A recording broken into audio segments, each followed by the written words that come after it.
When people say, "Don't worry," it usually sounds like kindness. It sounds like reassurance, like care, like someone trying to protect you from unnecessary stress. That's what I thought too.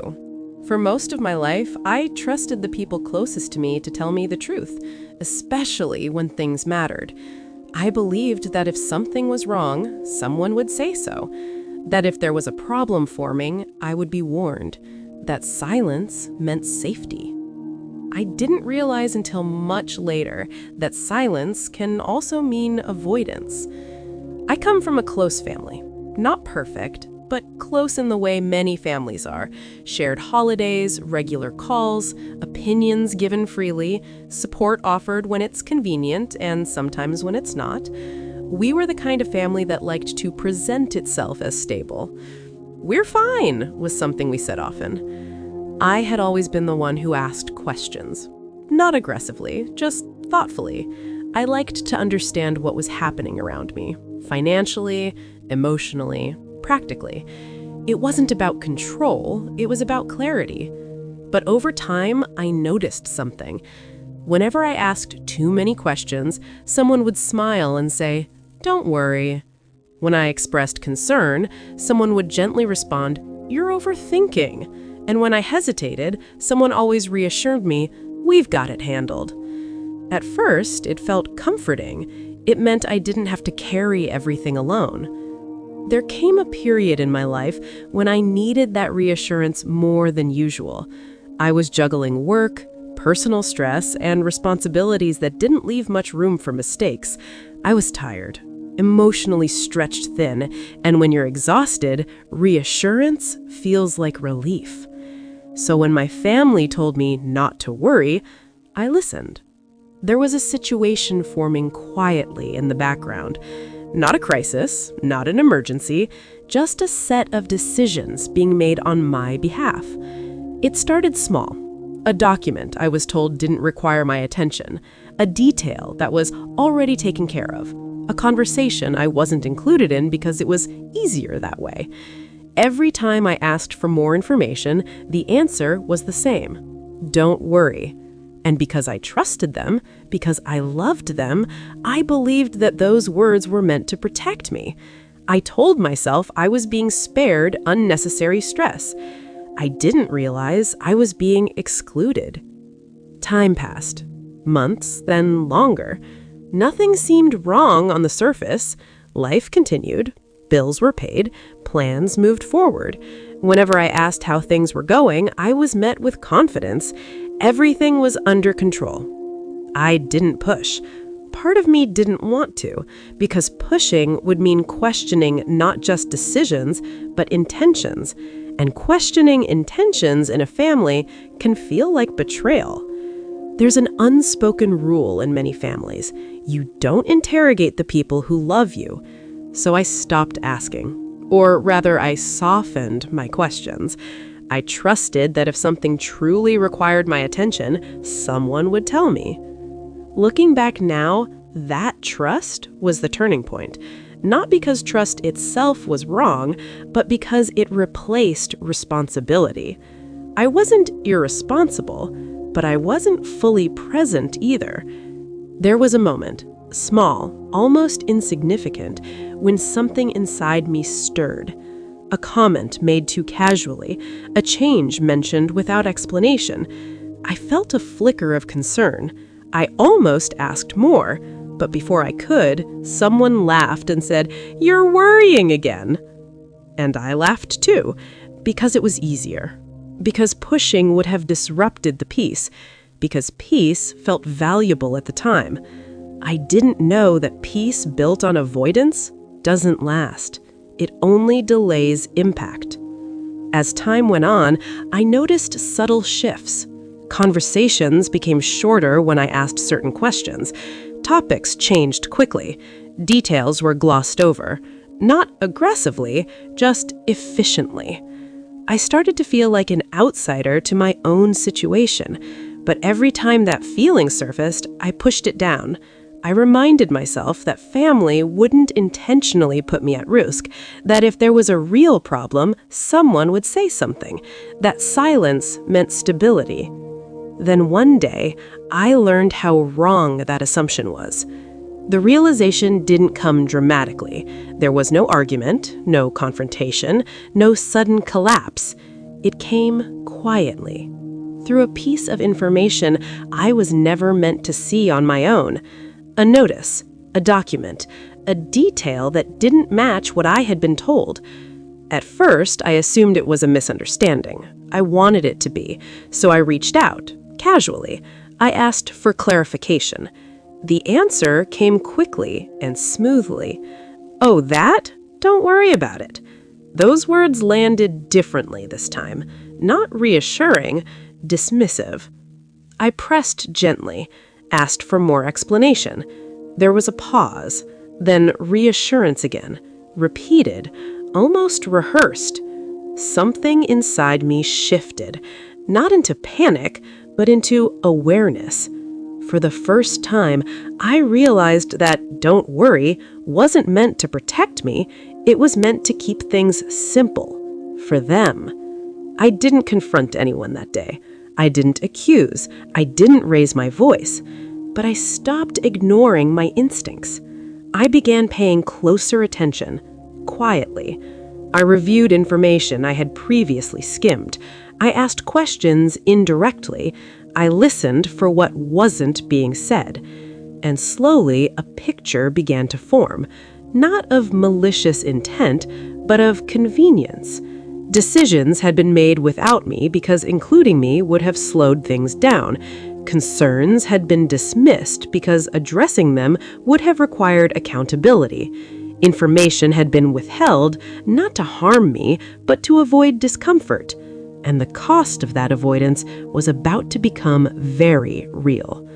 I felt a mixture of emotions. Embarrassment for not insisting sooner, guilt for doubting people I loved, fear for what I still didn't fully understand. But above all, I felt clarity, a quiet, unsettling clarity. I realized that no one was going to step in and correct this for me. If I wanted to understand what was really happening, I would have to do it myself. And that meant facing the possibility that the people who told me, "don't worry," weren't lying. They were just choosing peace over honesty. That night, I sat alone and thought about every time I had been reassured, every moment I had accepted comfort instead of clarity. And for the first time, I allowed myself to consider a difficult truth. Sometimes, "don't worry" is not advice. It's a warning you don't recognize until it's too late. Once I stopped accepting reassurance at face value, everything began to sound different. The same words were used, the same calm tone, the same gentle smiles. But now I could hear the spaces between them. I noticed how often answers circled around the question instead of meeting it, how quickly conversations ended once I asked for specifics, how easily "handled" replaced "explained." I didn't confront anyone yet. I needed to understand the full picture before I spoke, so I started doing what I should have done earlier. I looked. Not aggressively, not suspiciously, carefully. I reviewed documents I had trusted others to summarize. I reread emails I had skimmed. I compared dates, names, decisions. At first, it felt tedious. Then it felt unsettling. There were discrepancies. Nothing explosive, nothing that screamed disaster, just small inconsistencies that shouldn't have existed if everything was truly under control. I found references to meetings I hadn't attended, approvals I hadn't remembered giving, arrangements made in my name that I hadn't fully understood. I felt a familiar urge rise up, the urge to dismiss it, to tell myself I was imagining things, to hear their voices in my head saying, "You're worrying again." But this time, I didn't push the feeling away. I stayed with it. I called one of my family members, the one who usually spoke the most confidently. I kept my tone light. I asked a simple question, something factual. There was a pause. Not long, just long enough to notice. Then came reassurance. Everything was fine, nothing to worry about. They'd explain later. Later? That word began to bother me, because later had become a pattern. Later meant never. I thanked them and ended the call, and for the first time, I didn't feel relieved. I felt alert. I decided to speak to someone outside the family. Not to complain, not to accuse, just to get perspective. I explained the situation carefully, leaving out emotional language, sticking to facts. As I spoke, I noticed something interesting. When I described the situation out loud, it didn't sound as harmless as it had felt when I kept it in my head. The person listening didn't interrupt. They didn't reassure me. They asked questions, clarifying ones, questions I hadn't been asked before. And when I finished, they said something quietly. "Are you comfortable with not knowing?" That question stopped me, because I had confused comfort with familiarity. I wasn't comfortable. I was just used to not knowing. That night, I went back through everything again. This time, I wasn't looking for proof of wrongdoing. I was looking for clarity, and clarity came in layers. I realized that decisions affecting my finances, my responsibilities, and my future had been made with good intentions, but without my consent. People had assumed they knew what was best, and I had allowed that assumption to stand, because challenging it felt like conflict, because conflict felt like risk. The hardest part wasn't what I discovered, it was understanding how easily I had been sidelined, not forcefully, gently. Through reassurance, through convenience, through the belief that keeping me calm was more important than keeping me informed. I finally asked for a proper conversation, not casually, intentionally. I said I wanted to understand everything, start to finish. I made it clear that I wasn't accusing anyone, but I wasn't going to accept vague answers anymore. The response was mixed. Some were surprised, some were defensive, some seemed genuinely confused about why I was suddenly asking questions. That reaction told me everything I needed to know. They hadn't realized I felt excluded. They had assumed silence meant consent. During that conversation, I listened more than I spoke. I noticed how often explanations focused on effort rather than outcome, how often decisions were framed as necessary rather than optional, and how rarely anyone acknowledged that I should have been part of those decisions. When I pointed that out gently, the room grew quiet. Not tense, just uncomfortable. Someone said, "We were just trying to protect you." Protect. That word again. I asked what they were protecting me from. Stress? Worry? Responsibility? And that's when it became clear. They hadn't trusted me to handle the truth. They decided for me what I could manage.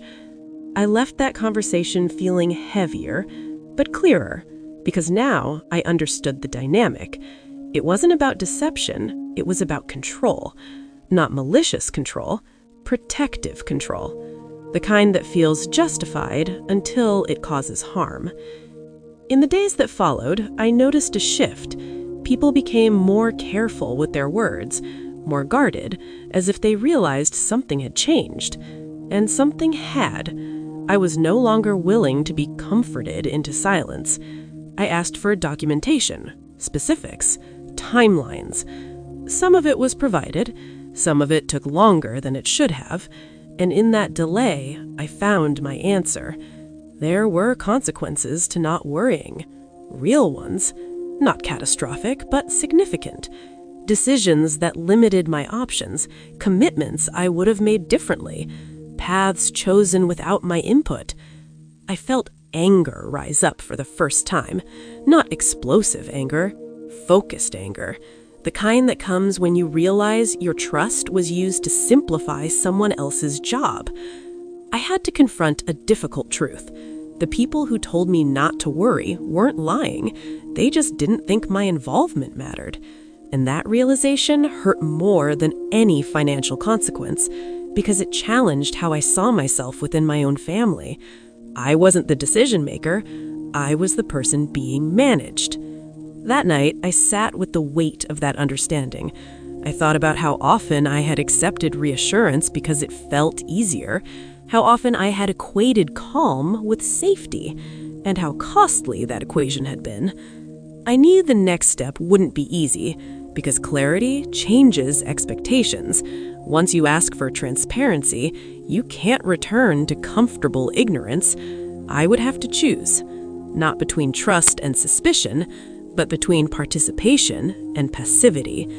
And for the first time, I knew exactly what I had to do, even if it meant disrupting the peace. Because peace that depends on silence isn't peace at all. It's postponement. And postponement always comes due. Once I made the decision to be fully involved, there was no way to do it quietly. You can't ask for transparency without changing the atmosphere. Even before anything concrete happened, the tone shifted. Conversations slowed down. People chose their words more carefully. Information came in pieces instead of assumptions. And while that should have felt reassuring, it didn't. It felt revealing, because it showed me how much had been filtered before. I began insisting on being present for discussions that affected me, not aggressively, firmly. I asked to be included in calls, to be copied on emails, to review documents before decisions were finalized. At first, there was resistance. Not open resistance, but subtle pushback. Comments like, "This is probably more detail than you need. We can summarize it for you. You don't have to take this on." Each time, I replied calmly, "I want to understand." That sentence became my anchor. I repeated it often, and every time I did, I could feel the dynamic changing. What surprised me most wasn't anger, it was discomfort. They weren't used to me insisting on clarity. They were used to reassurance being enough. As I dug deeper, patterns became undeniable. Decisions had been made based on convenience. Timelines had been compressed to avoid lengthy discussions. Risks had been minimized verbally, even when they were significant practically. Not because anyone wanted to harm me, but because involving me fully would have slowed things down, and speed had been prioritized over inclusion.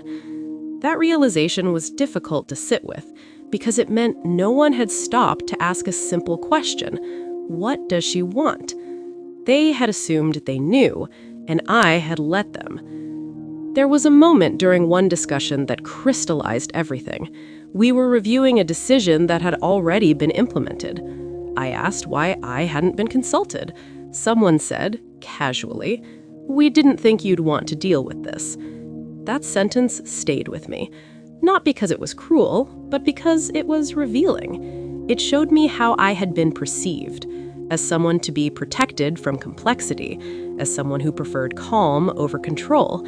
And maybe at one point that had been true, but people change, circumstances change, and no one had checked in to see if that role still fit me. I felt a mix of emotions: sadness, frustration, and something else I hadn't expected: resolve. Because I realized that waiting for permission to step into my own life was a mistake. I didn't need approval to be involved. I needed boundaries. I began setting them clearly. I stated what decisions required my input, what information I needed to see, what timelines I was comfortable with. I didn't frame these as requests, I framed them as expectations. That felt uncomfortable at first. My voice shook slightly the first few times, but I didn't back down.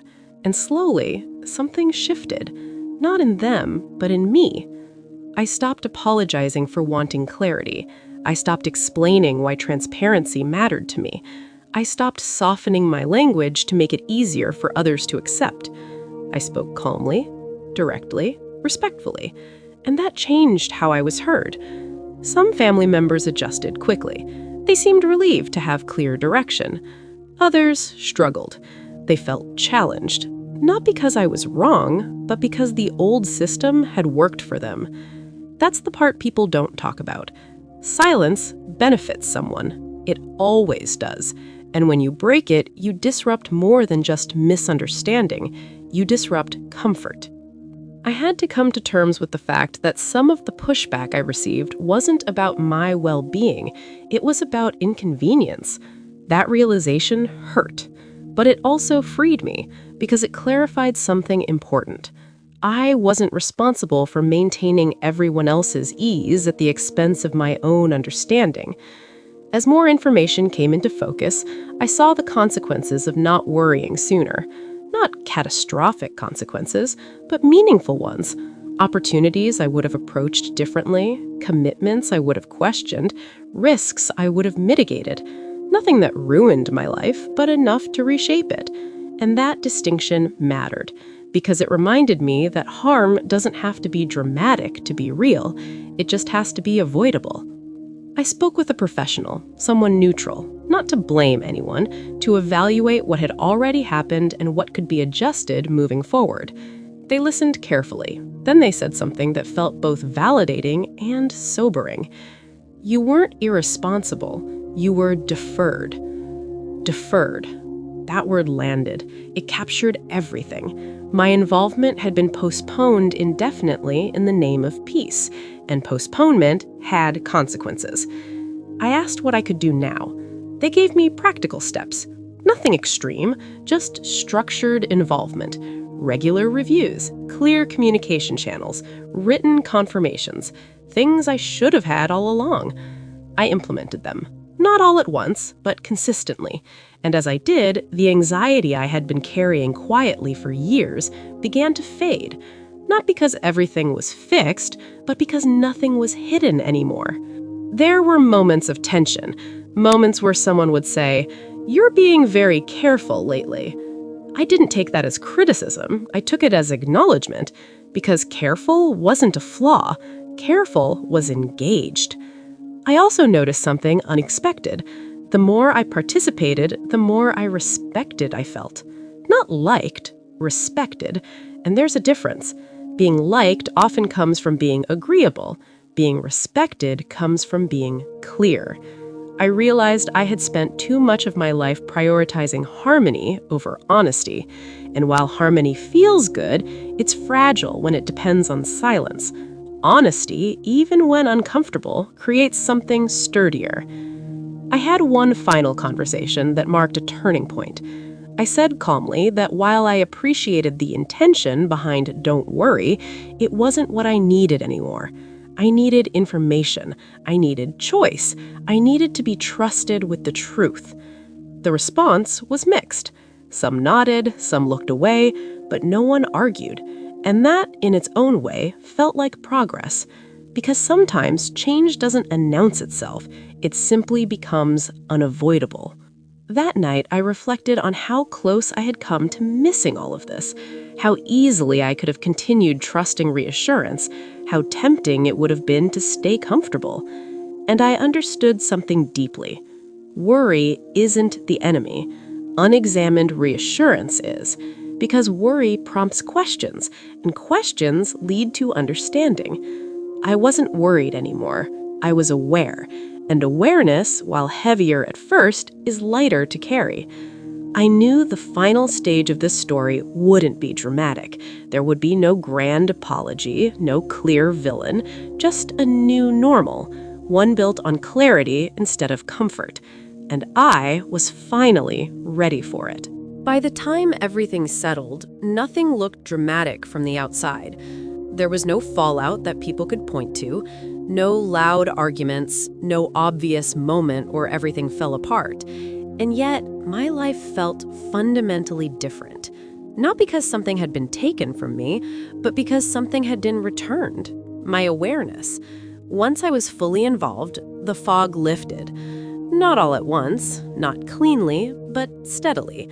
I knew where things stood. I knew what decisions had been made. I knew what I agreed with and what I didn't. That knowledge didn't erase the consequences of the past, but it gave me something I hadn't had before: choice. Some of the decisions that had already been made couldn't be undone. Paths had been chosen, commitments had been set, timelines were already in motion. I had to accept that. At first, that acceptance felt like defeat, but over time, I understood it differently.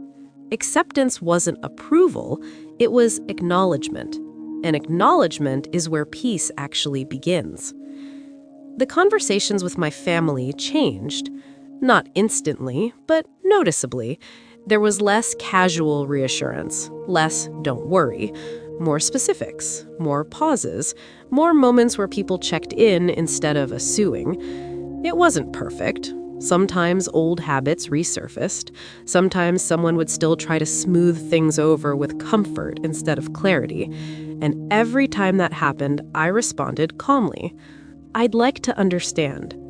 That phrase had become second nature. I didn't raise my voice, I didn't accuse, I didn't revisit the past unnecessarily. I focused on the present, on what I needed going forward. And slowly, the resistance softened, not because I demanded it, but because I was consistent. Consistency is powerful. It doesn't rely on emotion. It doesn't escalate conflict. It simply sets expectations and holds them. I noticed that my own anxiety began to fade, not because everything was ideal, but because nothing was hidden.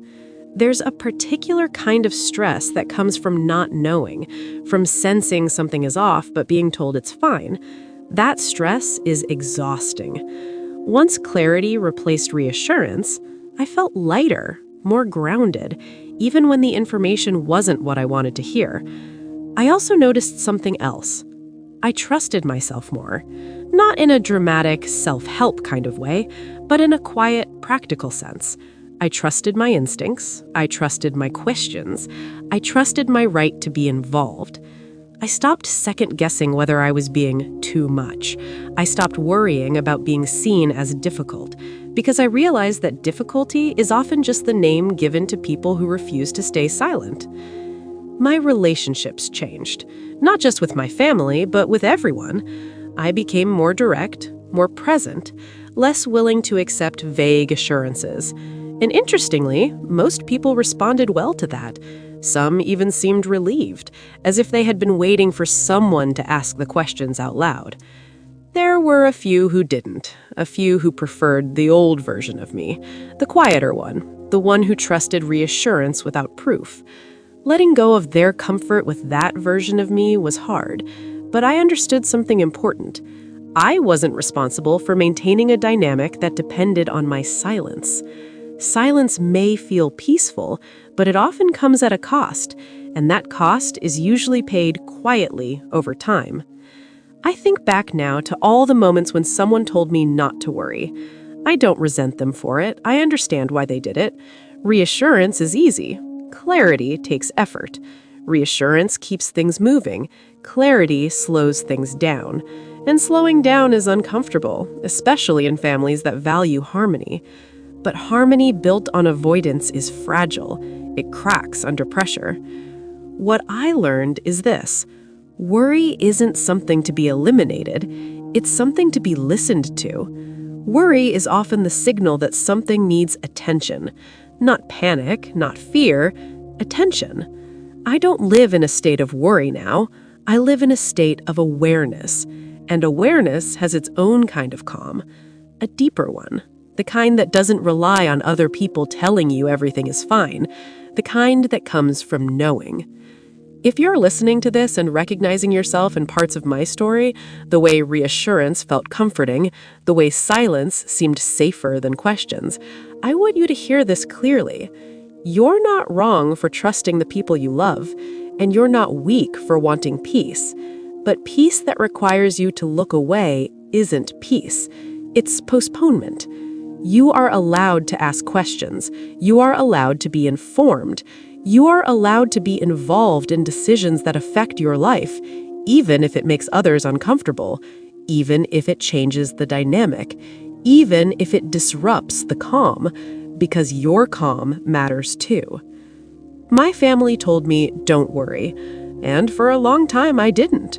I trusted reassurance instead of clarity. And while that choice felt kind at the time, it cost me more than I realized.